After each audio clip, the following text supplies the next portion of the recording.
કંસચારુણે મર્દનમ દેવકી પરમાનંદન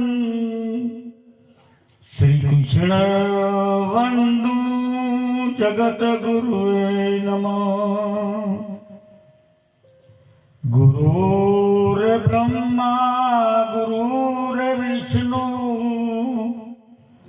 ગુરુર દેવો મહેશ્વર ગુરુર સાક્ષાત પરબ્રહ્મ તસ્મૈ શ્રી ગુરુવે નમો નમઃ. તમેવ માતા ચ પિતા તમેવ બંધુ સખા તમેવ વિદ્યા દ્રવેણં તમેવ સર્વ મમ દેવ દેવ તમેવ સર્વ મમ દેવ દેવ. સંત સમાગમ કરે સર્વથી ઊંચ કહાવે વામે સગળા દુઃખ સુખ શરણાગત પામે. પ્રથમ જય શ્રી રામ વદનથી વચન ઉચ્ચારે પૂર્ણ જયના ભાગ્ય જે ઘેર સંત વધારે.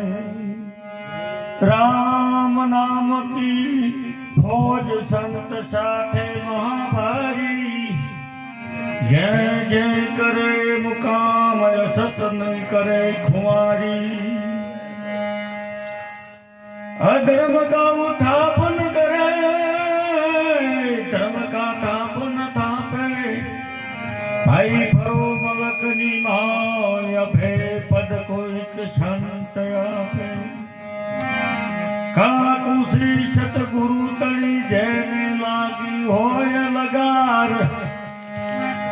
કળા કુશી સતગુરુ તણી જેને લાગી હોય લગાર. ખોલી ખડકી તણું કમાર કૂદીને આવે બાર નીકળ્યો ને બુદ્ધિ આવી. હશે શું ત્યાં કર્મ ના પાસ. આખો કહે ને પોખો આવી પછી ઉડી ચાલ્યો આકાશ શિયાવર. રામચંદ્ર કી જય. સદગુરુ મહારાજની જય. વધારેલા હરિગુરુ સંતોની ભજન કરાવે શ્રી માત પિતા કી. આજે પાવન અને પવિત્ર ભૂમિ વાહરા મુકામે ભક્તરાજ શ્રી કોલતીજીના ફાર્મ હાઉસ ઉપર એમના ઈષ્ટદેવ એવા સદગુરુ મહારાજ ગેમરદાસની સત્ર છાયામાં એમની પ્રગટ તિથિ નિમિત્તે ભજન સત્સંગનો કાર્યક્રમ રાખ્યો. તે બદલ એમને લાખો વાર ધન્યવાદ. તેમાં પધારેલા અમારે મોટા નિવાસી પરમ પૂજ્ય સંત શિરોમણી એવા કરશનદાસ મહારાજ, પરમ પૂજ્ય સંત શિરોમણી એવા અમારે ગેમરદાસ મહારાજ, પરમ પૂજ્ય ને સંત શિરોમણી એવા જોગારામ મહારાજ, પરમ પૂજ્ય ને સંત શિરોમણી એવા અમારે સમરદાસ મહારાજ, વારા ભક્ત મંડળ, વિરુવાડા ભક્ત મંડળ, બોડાલ ભક્ત મંડળ, દૂર દૂરથી વધારેલા ભક્તજનો, સંત માતાઓ અને બાળ ગોપાલ, સંત મહાપુરુષો આપણને એમના મુખેથી સાખી દ્વારા, સત્સંગ દ્વારા, સપ્પા દ્વારા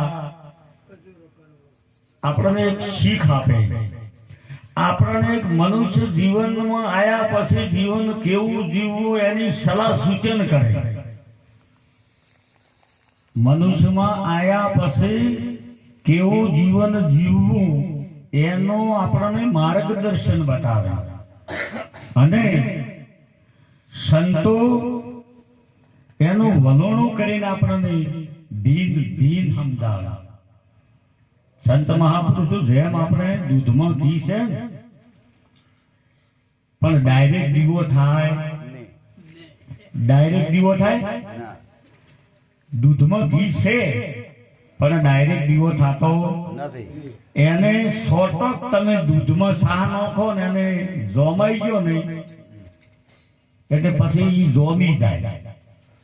સંત મહાપુરુષો તમને એક વચન આપે તો પછી તમે પેલા જે દૂધ હોય ને, દૂધ એટલી કડા હાલે, દૂધ હોય ને એટલી કડા તમારે ઝલકાય ન હાલે.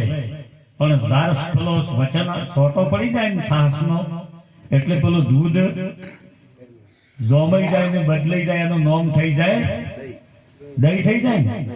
દૂધનો કલર કેવો અને દહીં થાય તોય કલર કદી બદલાય ને પણ દૂધનો દહીં થઈ જાય. પછી એને દહીં શા પછી આપણે બધી હોજુ ભેળી થઈ પેલે ઓગણામ નોશીન કોઈ ટોકા સોળે તૂટો મોટું કોઈ નીકળે. એને એવું ગોળીમાં લેવું પડે, વિવેક કહેવાય એને. ગોળીમાં લઈને એટલે એ વિવેકમાં આવી ગયું. વિવેકમાં આવે અને પછી એનું મોય મંથન કરવામાં આવે. મંથન કરો ને એટલે એમાંથી પેલું મોખણ છે ને એ ઉપર આવે. પછી તરીને બહાર આવ્યા કે ગમે એટલું દબાવો તો બાપુ મોય જાય. મૂર્ખો ગોટે સાસને તળે અને મોખણ ચોયથી મોખણ અહીંયા સાહને તળે ના મળે. અહીંયા કદાચ વજેલા પડ્યા હોય ને તો પેલા હોય ઈ પડ્યા મોખણ અહીંયા મેળ આવે એવો. પછી ઈ મોખણને આ બેનો અને તાવે, એને શું કરે? તાવે એટલે તાવે ને કહેવાય. અને તાવે બરોબર ની અને તાવે અને કમ્પ્લીટ એમાંથી ઘી થાય. ઘી જો દૂધ હોય તો સફેદ કલર, દહીં થાય તો સફેદ કલર ને મોખણનો કલર ઈનો. અને પછી તાવે એટલે ઘી થાય. દૂધનો સ્વાદ, દહીંનો સ્વાદ અને મોખણનો સ્વાદ. પણ ઘી સાથે પછી કોઈ સ્વાદ ના કઈ રહે કોઈ. અને એનો અવાજ છે કોઈ કઈ ચા નથી. હા, ખાય એમ ખબે, ખાય અને ખબે. અને ઘી સાથે એનો દીવો તમે પ્રગટાવો તો જોજ પ્રગટે, પ્રગટે નહીં પ્રગટે. એમ ઓના વિભાજન સંતો કરે છે. સંતો આ મહાપુરુષો તમારા જીવનની અંદરમાં જે કોઈ આવરણો પડ્યા છે, જે કોઈ બદીઓ પડી છે એને કાઢવા માટે મહેનત કરે છે. તુલસીદાસ બોલ્યા છે, આપો તજે હરી ભજે નખ તક તજે વિચાર વિકાર. આપો તજે હરી ભજે નખ તક તજે વિકાર. તાકો જોણું કે મો હરીનો અવતાર.